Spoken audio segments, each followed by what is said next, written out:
Nggak bisa keluar.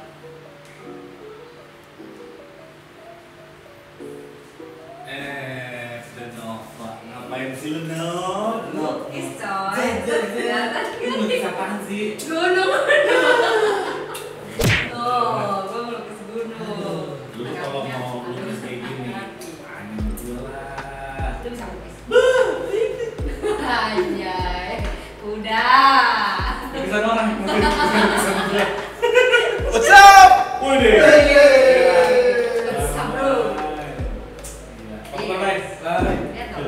Dari tadi sini Pak kita ngobrol sama kabar. Lukis deh. Kayak anak TK harus gunung. Kenapa anak TK itu harus gunung ya? Bisanya itu. Kok bisa ini? Gini nih, ini kemarin habis belajar sama gua melukis, gua kasih PR, suruh bikin kreasi yang terbaru. Ini terbaru Pak. Kreasi lukisan gue terbaru. Gua ada temen gua. Siapa? Iya komikus terkenal Pak. Kita kan membahas gambar, bukan komikus. Oh ini juga gambar Pak. Gimana sih? Bisa. Dan tapi setelah tayangan ini ya. Ini gua punya temen nih. Siapa? Bang.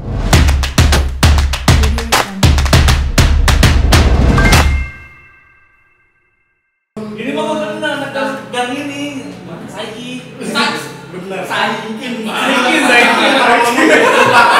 Enggak, em soto ya, lebih ke soto. Gang Sikin. Saikin, kan mau Saikin. Ini rendah. Moang. Tahu gua. Itu gang satu-satunya yang adem Pak, banyak AC-nya soalnya. Gue udah bangga. Bisa. Ada merek Saikin. Oh. Oh, baik. Kali ini gratis ya. Coba tolong dikondisikan. Saikin. Ini kalau mau gambar. Nih, Namanya Bang Gaber kalau Pak. dinilai Bener. bagus. Oh ini bagus nih. Karya Wah. sendiri. Ini jujur bisa mahal. Karya sendiri. Di bawahnya lu kasih Picasso. Iya benar, iya benar. Ada karya kok. Ini yang kita tanya dulu nih teman-teman nih. Ada. Bentar. Bener dulu dong. Woi. Di rumah. Halo, apa kabar para tamu yang ada di rumah? Kita hari ini kenalan dengan tamu ada Bang Gaber.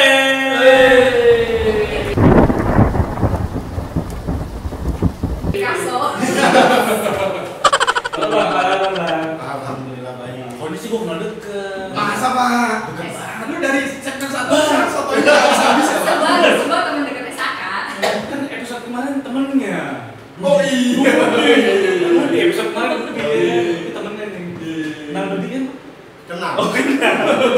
Kemarin dateng di sini main nih. Walaupun gua kalau ditanya sama orang sebenarnya gua bilangnya sebenarnya pengennya nggak kenal. Oh gitu. Kalau ini kenal aja dulu. Oh kenal dulu ya. Request dari dia juga.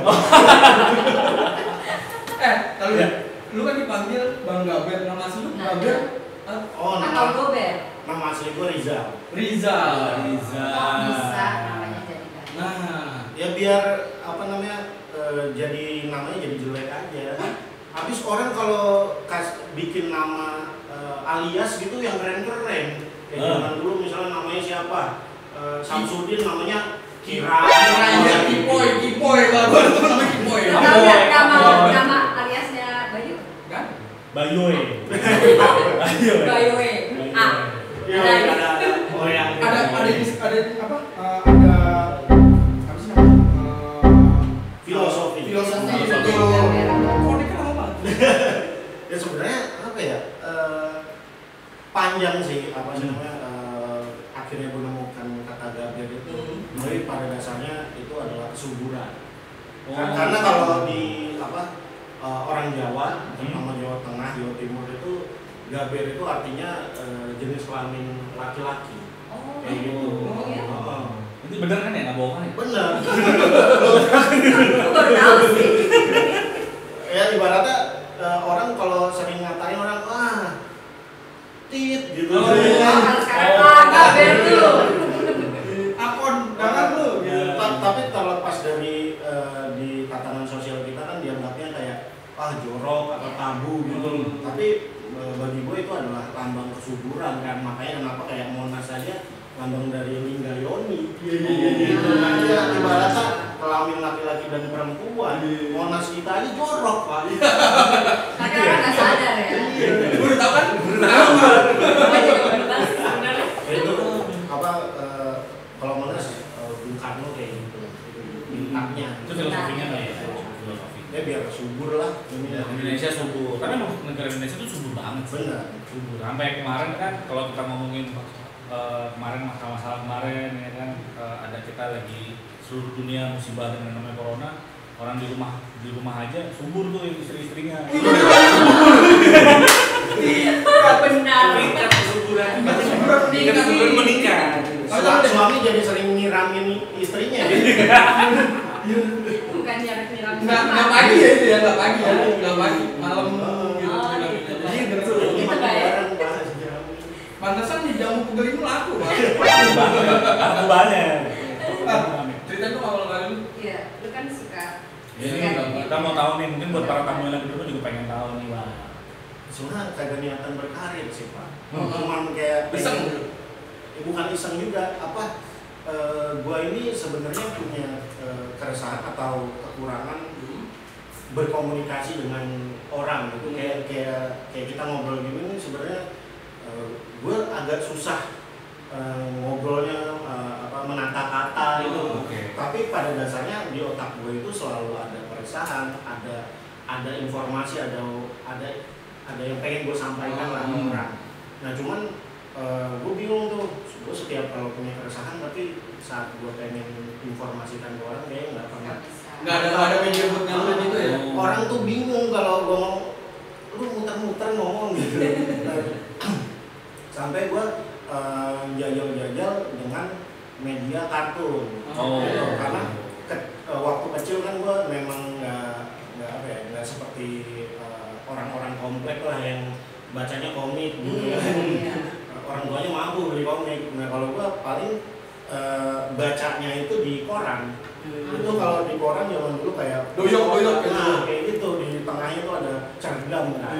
Nah iya karena gua konsumsinya tuh komik-komik dan kayak kartun opini, kritik sosial kayak gitu. Gua bikin kayak gitu kali ya. Nah pas gua bikin gambar dengan keresahan yang gua pengen sampaikan ternyata lebih bisa diterima oleh masyarakat kayak gitu, dan ternyata ada dampaknya ya gue terusin. Tapi pas awal-awal lu bikin kartun dengan kritik-kritik sosial itu langsung diterima positif. Diterimanya kritikan juga. Kritik dibalas kritik. Tapi gue juga dulu cita-cita pengen jadi penulis. Beneran. Bener, awalnya gue cita-cita jadi penulis itu berawal dari baca buku stensil. Oh baik. Oh, itu imajinasi doang. Ya, Itu itu bawa sampai sekarang ya, Pak. Stensil lu jadi real life gitu. iya, gitu cuma dilarang sama orang tua gue. Waduh. Ketahuan buku stensil gue sama TTS lah. Jadi kalau TTS kan belakang orang beda-beda. Tapi lu udah sempat nulis pensil kayak gitu ya? Hah? Terus dilarang sama orang tua lu, terus disimpan sama orang tua. Disimpan sama orang tua gue. Bagus nih. Bapak gimana? Imajinasi dari orang tua gue. Enggak juga, Bos. Ya, Sengaja. lu bisa disebut apa komikus atau kerja seni? Apa? Serabutan. Serabutan. Gue sekarang lebih suka disebut serabutan karena semua orang tuh ngomongnya freelance. Bahasa kerennya itu. Ya, kalau gue pengen bedanya yaitu serabutan. Kan bahasa Indonesia. Lebih ke Indonesia. Iya, betul. Lu kan kalau gue lihat di Instagram gitu suka ngebahas tentang kehidupan sosial di Indonesia gitu. Ada tema khusus gak sih? Maksud gue ada ini loh gaber gitu. Ya, Karakteristik ya dari karakter gaber. lah, karakter. Sebenarnya ngalir sih Pak. Awal-awal tuh gue bener-bener bikin kritik politik, kritik sosial. Jadi kayak sedang apa di masyarakat itu gue angkat. Nah jadinya dampaknya itu ya kritikan lagi itu karena banyak juga ada yang pro dan kontra. Nah yang namanya gue waktu itu 2014 lah menjajal Instagram untuk upload karya-karya. Ya masih belum tahu iklimnya Instagram kayak gimana.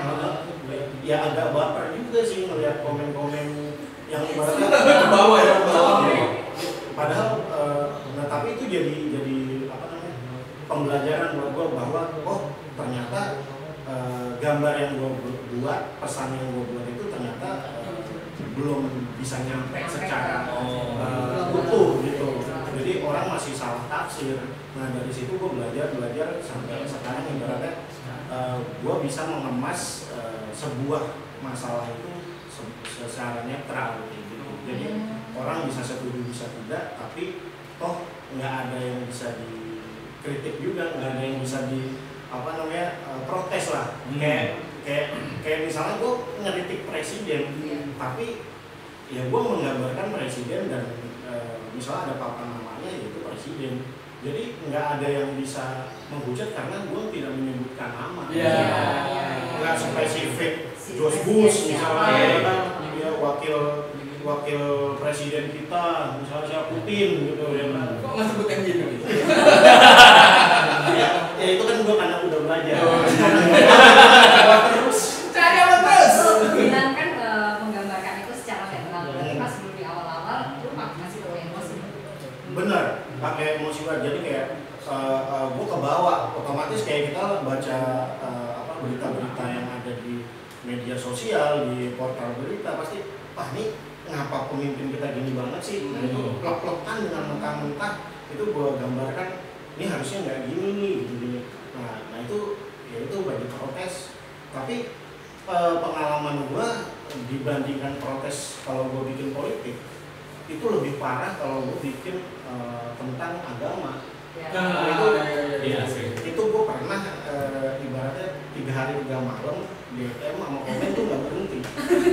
Sensitif banget loh. Sensitif banget sih. Gue karena awal-awal sudah terbiasa sama protes-protes saat gue bikin konten politik. Nah itu gue walaupun dihujat gimana gue nyantai. Cuman pasangan gue nggak nyantai. Jadi maksudnya istri gue ngeliatin ini orang kenapa begini sih? Dia stres. Ya akhirnya gue itu pertama kalinya gue take down karya gue dari Instagram. Terus gue di-upload lagi dengan remake kayak gitu. Jadi ini yang di Instagram yang sekarang itu dari yang udah model yang baru lah ya, maksudnya take down yang lama-lama udah nggak ada. Enggak semua, maksudnya satu konten. Satu konten itu. Waktu itu bikin konten apa? Tentang hijab. Sensitif Pak. Iya. Padahal jualan hijab ya. pengen mancing penyuluh Iya. Mau hijab ya kan ya. Ini sebenarnya sana ya. Cuman orang Tanah Abang jarang main Instagram. Dia lebih kepet. Masih ada ya? Hamster tahu. Nah sebelum di Instagram lu nyalurin gambar-gambar lu gimana? Pokoknya pertama kali kalau di digital itu di Instagram. Nah kalau sebelum di media sosial atau di digital itu gue sering bikin, jadi itu kalau gue dulu kan masih kerja ya di pabrik, di kantor. Nah itu namanya karyawan Bang, pasti ada gede-gedenya sama peraturan perusahaan. Betul. Bos kayak gitu kan. Nah itu gue sering ngeritik itu dan gue taruh di mati kayak gitu. Kayak juga perlawanan gitu. Kayak ADC. Kayak zaman Rangga. Orang-orang pada sibuk jadi ikut serikat pekerja Pak. Udah. Tapi tahu yang gambar itu lu? Tahu akhirnya. Cuman gue nggak pernah yang namanya protes secara individu, gue melalui gambar udah. Gitu. Lu kan dulu masih kayak konvensional, kita taruh di mading. Sekarang kita lebih menguntungkan mana? Iya. Secara karya lu bisa dilihat orang. Menguntungkan dari segi apa nih? Kalau gue dari segi pribadi, dua-duanya itu memuaskan gue secara apa ya? Hasrat, ingin meluapkan sesuatu. Semuanya itu sebenarnya media manapun saat gue bikin karya gue itu ya gue puas. Yang penting wah ini udah menyalurkan perasaan gue gitu. Tapi kalau dari segi pendapatan finansial atau gimana ya memang saat ini ada dunianya sendiri untuk di digital gimana ya kalau cuma protes tentang supervisor lu dapat duitnya dari mana. Tapi nih kalau misalkan dari misalkan kayak ada sebentar boleh silakan. Boleh nih agak aus tuh. Cendol Jeng Sri nih. Di sebelah. Cendol Jeng Sri. Sekarang kita ke mejanya ya, burung lagi. Kemarin kayaknya nggak ada nih. Tim kreatif apa duitnya banyakan dia mas. Modal. Halo para tamu lain di rumah, kita masih ada di ruang tamu, masih sama Bang Gaber. Aduh. Nih Bang, gue ada pertanyaan nih Bang, ya kan. Misalkan buat seorang pemuda, misalkan dia ya dia pengen banget menjadi seorang komikus atau menjadi seorang apa yang kira-kira gambarnya dia bisa terekspos apa itu ada triknya dari sebenarnya. Tips and triknya. Ya ibaratnya ya gambar sih Pak. Bener sih. Pasti sih. Dasar ya. Tapi gambar itu menjadi patokan utama gak sih? Kalau misalnya kayak orang, gue nggak bisa gambar nih. Oh iya ya, pada dasarnya tuh sebenarnya sebuah komik itu terliris gitu, maksudnya dia terbit. Itu sebenarnya di balik itu tuh banyak bagian-bagian yang untuk proses bikin komiknya. Jadi kayak sama aja kayak kantor, ada HRD, ada supervisor, ada OB, ya kan, ada satpam, parkir, gitu kan. Nah kalau di komik itu juga kalau lu nggak jago gambar, tapi gue pengen bikin komik karena gue suka baca komik. Nah ternyata gue suka storytelling, bisa nulis. Nah itu bisa lu bikin tim, cari orang yang jago gambar, cari orang yang jago pewarnaan. Nah di situ lu bikin ceritanya, terus nanti ada yang outline, ada yang coloring, ada yang finishing. Jadi terus nanti kerja sama penerbit kayak gitu. Jadi bukan top lu harus sendiri, ya sendiri. Nah kekurangannya kalau di Indonesia tahun-tahun dulu tuh, tahun-tahun masih 2011 sampai 2015 itu kebanyakan komikus di Indonesia itu one man show banget. Oh iya sih.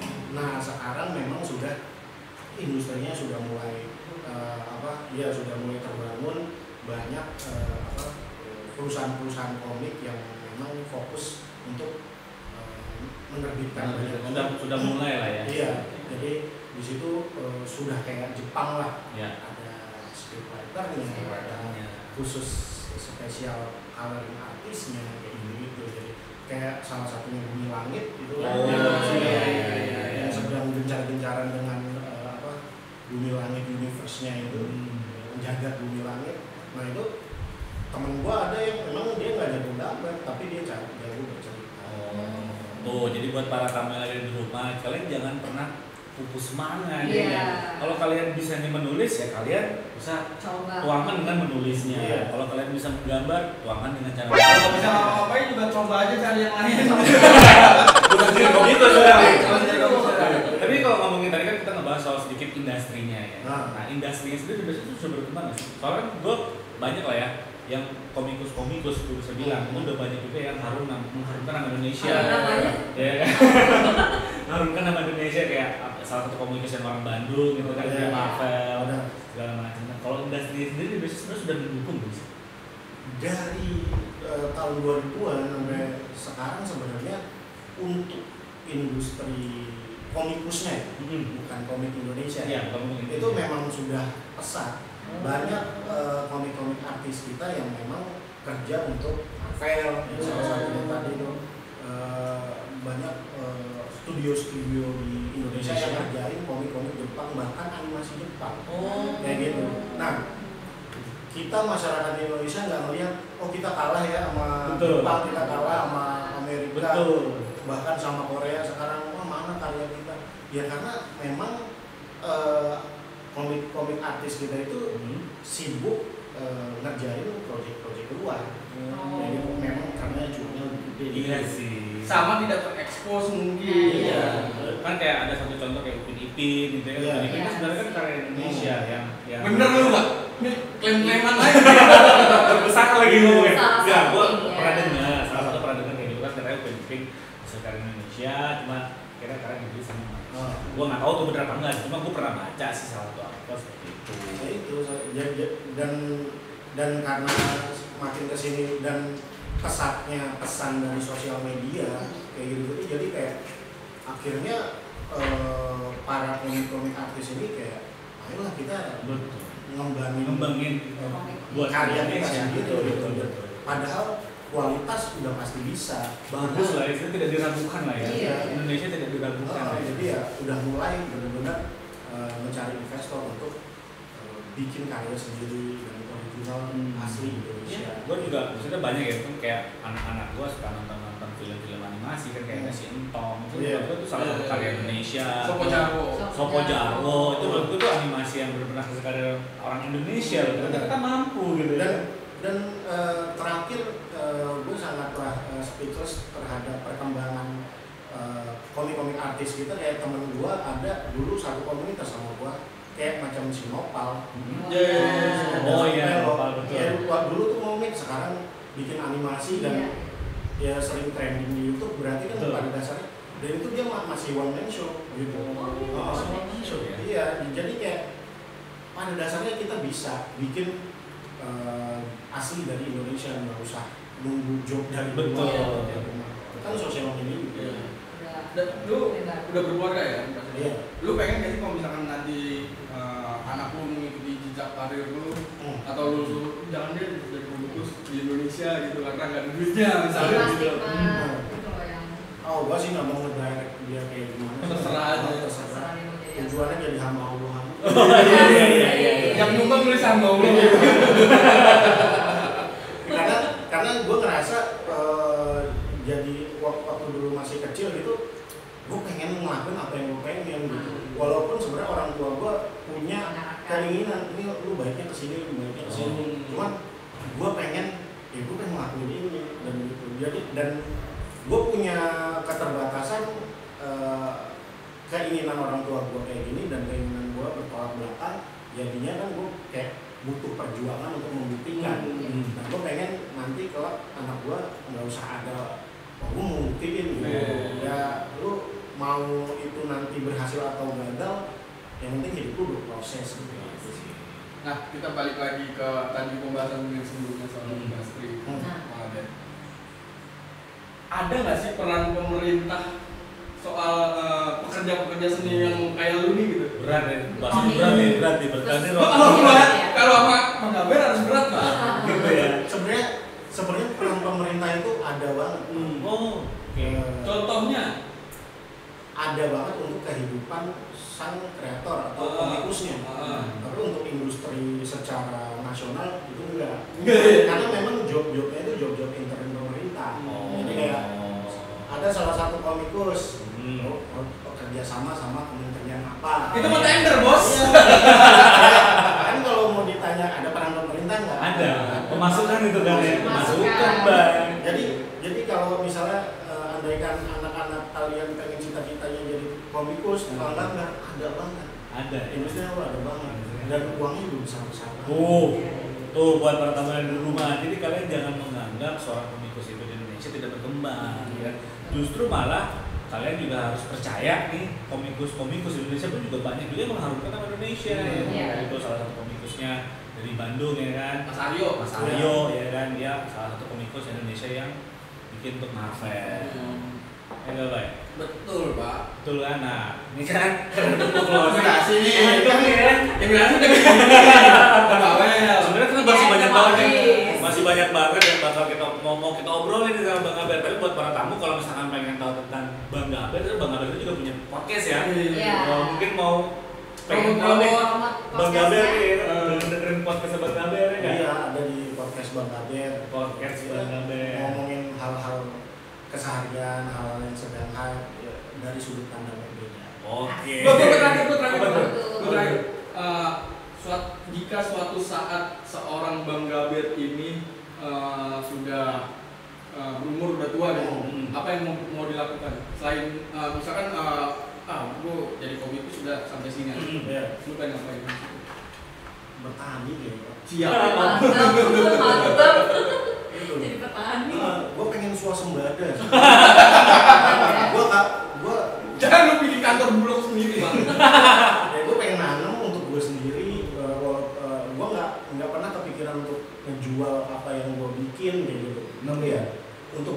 nikmatin sendiri bareng keluarga gua gitu. Karena kehidupan kita sekarang serba ketergantungan. Iya benar. Kita harus mandiri pangan. Iya. Asik. Oke, buat teman-teman di rumah, kita juga ini ada sesi Bang Abel dan kita juga ada sesi nama mau bagi-bagi hadiah ya. Bang. Benar. Lupa loh kan? Lupa. Betul. Kita mau bagi-bagi giveaway karena kita sudah mencapai di 1000 subscriber. Habisin dikit, Apa ya? Gini buat para tamu kita punya Giveaway. sedikit giveaway ya. Sedikit giveaway. Yang disponsori oleh Rexel gitu. Kita punya 2 t-shirt dari Rexel. Yeay. Caranya gimana tuh, Bay? Biar bisa dapetin t-shirtnya. Caranya yang pertama, subscribe dulu channel kita. Itu jelas ya, Pak? Pastinya. Di like. Nah, kalian komen di bawah di mana Bang Gaber itu tinggal. Bener. Sempet dibahas tadi. Nah, Dibahas sempet dibahas. Tadi ada di menit berapa tuh? Nggak tahu. Gantung editor ya? Gantung editor, editor. Di mana Bang Gaber tinggal? Nah, sempet dibahas tadi kan ngomong kan. Tadi ada. Oke, buat para tamu yang ada di rumah. Dan nyemur ya, Bang? Habis sama dia. Enak banget sumpah. Oke, buat para tamu yang di rumah jangan mana-mana, kita pasti bakal balik lagi nih ya. Sama bintang tamu yang pastinya keren, gak kalah menarik, ya kan? Karena pasti kita bakal selalu nemenin para tamu yang ada di rumah. Iya. Benar, Bang. Dan kita selalu pengen program-program dari ruang tamu itu menginspirasi kalian yang ada di rumah juga, ya enggak? Mungkin kita bisa closing kali ya, Bay? Boleh, Pak. Closing aja, Pak. Closing aja ya. Kode-kodean. Gue bingung gue mau ngomong apa lagi nih kan. Oke, buat teman-teman, thank you banget udah nonton. Jangan lupa untuk subscribe, bunyikan lonceng, dan komen. Like juga. Like, Share. udah ya. Oke, dan Instagramnya nanti juga ada Bang Gaber nih ya. Di Ya. Instagram Bang Gaber, kalau pengen kepo-kepoin Bang Gaber tuh hasil karya seperti apa, kalian bisa kepoin di Instagramnya. Oke, gue Sakari Mara undur pamit. Saya Nova. Gue Bayu. Kita bakal balik lagi Ini di belum mabuk. Oh iya. Silakan. Saya Kijo Gogondo. Gue kira Mas Is. Mas Is paling teduh. Kita pasti bakal balik lagi, tayangan Ruang Tamu selalu tayang di setiap hari Rabu, ya kan? Iya benar. Setiap hari Rabu, kalian jangan kemana-mana, nonton kita terus. Sampai jumpa di minggu depan. Ya. Bye-bye.